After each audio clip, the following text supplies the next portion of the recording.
ফরিদপুরের মধুখালীতে সেনাবাহিনী ও পুলিশের যৌথ অভিযানে নারীসহ 3 মাদক কারবারিকে আটক করা হয়েছে।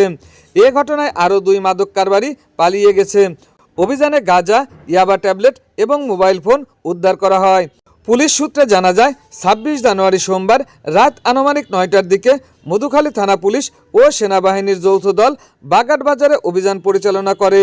অভিযান চলাকালীন বাগাট বাজারে জাকিরের গোস্তর দোকানের পেছনের কাঁচা রাস্তায় অবস্থানকালে পুলিশের উপস্থিতি টের পেয়ে একাধিক ব্যক্তি পালানোর চেষ্টা করে।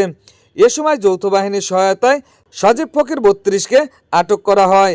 তার কাছ থেকে 41 পিস ইয়াবা ট্যাবলেট সহ নগদ 4,520 টাকা এবং একটি নোকিয়া বাটন ফোন উদ্ধার করা হয়। আটক ব্যক্তি প্রাথমিক জিজ্ঞাসাবাদে স্বীকার করে যে তার সহযোগী মোহাম্মদ উবাইদুর রহমানের সঙ্গে সে মধুখালী থানার বিভিন্ন এলাকায় ইয়াবা ব্যবসা করে থাকে।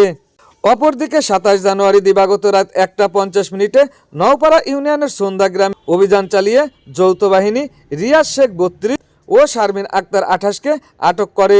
এ সময় তাদের কাছ থেকে মোট 700 গ্রাম গাঁজা ও 2টি বাটন ফোন উদ্ধার করে।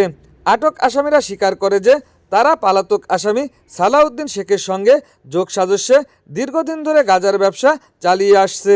উদ্ধারকৃত গাঁজার আনুমানিক বাজার মূল্য প্রায় 28,600 টাকা।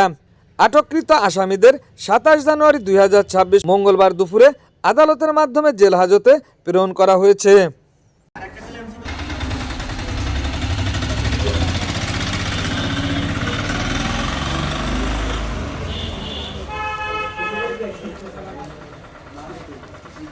শুকতারা টিভি 24, সকল খবর সবার আগে।